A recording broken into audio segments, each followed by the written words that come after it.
IMEC Oman से entry कर रहा है और ओमान से एंट्री करके वो इजराइल के हाइफा तक जा रहा है।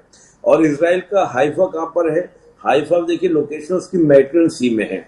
और इजराइल की जो लोकेशन है ना, इजराइल की लोकेशन है यूरोप, एशिया और अफ्रीका, तीनों को लिंक करने वाला मेडिटेरेनियन सी में बैठा हुआ एक देश, उसकी लोकेशन ही, और जो सुएज कनाल के बराबर में है। सुएज कनाल अब हो चुकी है पुरानी, वहां पर जहाज फंस जाते हैं। उसका एक ऑप्शन देखा जा रहा है, ऑप्शन ये देखा जा रहा है कि इजराइल से होते हुए, गाजा स्ट्रिप से होते हुए सीधा रेड सी में आए, इसका मेडिटेरेनियन सी से। तो आप समझ रहे हैं ये जो पूरा का पूरा ऑर्डर, एक स्ट्रेटेजिक लोकेशन और ट्रेड रूट, उसको बनाने का प्रयास, अमेरिका की कोशिश ये थी कि भारत, ओमान, इजराइल और यूरोप ये आपस में लिंक कर दिए जाएं। इससे ये होगा कि ईरान का इंपोर्टेंस कुछ नहीं रह जाएगा। ईरान जो बॉस बनता है इस एरिया का, वो इस बेस पर बनता है क्योंकि होमोज स्टेट में उसका कंट्रोल बहुत इजीली हो जाता है। और दूसरा, मैं बस लास्ट एक बात बता के पूरा करूं, और यमन में जब हुतीज बैठे हैं तो वो क्या कर देते हैं कि जो रेड सी से होने वाला जो रूट्स है उसको वो कंट्रोल कर लेते हैं।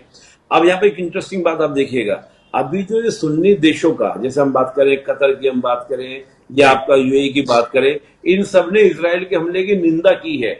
ये खुल के ईरान के साथ में आने वाले नहीं है, दैट इज डेफिनेटली। क्यों? क्योंकि 11 अक्टूबर को ईरान ने धमकी दी थी इन देशों को कि देखो, अगर इजराइल ने हम पे अटैक किया तो इजराइल को तो हम जवाब बाद में देंगे, पहले हम तुमको मारेंगे। और जैसे ही सऊदी ये बात सुनता है तो सऊदी को याद आता है कि हुतीज कैसे मेरे आराम को, उनके आराम को सबसे बड़ी कंपनी है सऊदी की, उस पर जो हमले उन्होंने किए थे, दोबारा हमले होंगे, हमारे टैंकर्स पे अटैक होंगे, तो हमारी जो रही सही इकोनॉमी है वो भी क्या हो जाएगी, डाउनफॉल चली जाएगी, ट्रेड नहीं हो पाएगा। इससे सीधा नुकसान भारत को भी है, और सबसे देखिए चीन को ज्यादा नुकसान नहीं। चीन तो ईरान से भी तेल ले रहा है, रशिया से भी ले रहा है, हम रशिया से ले रहे हैं, बाकी हम सऊदी यूएई से ले रहे हैं। तो ये जो इन्होंने शो ऑफ किया है कि हम निंदा करते हैं, वो केवल एक शो ऑफ है, इंटरनली बिल्कुल साथ जाने वाले नहीं। इसके बहुत सारे रीजन, इकोनॉमिकल रीजन है, स्ट्रेटेजिकल, यानी कि ईरान इस वक्त हालांकि अकेले ही मोर्चे पर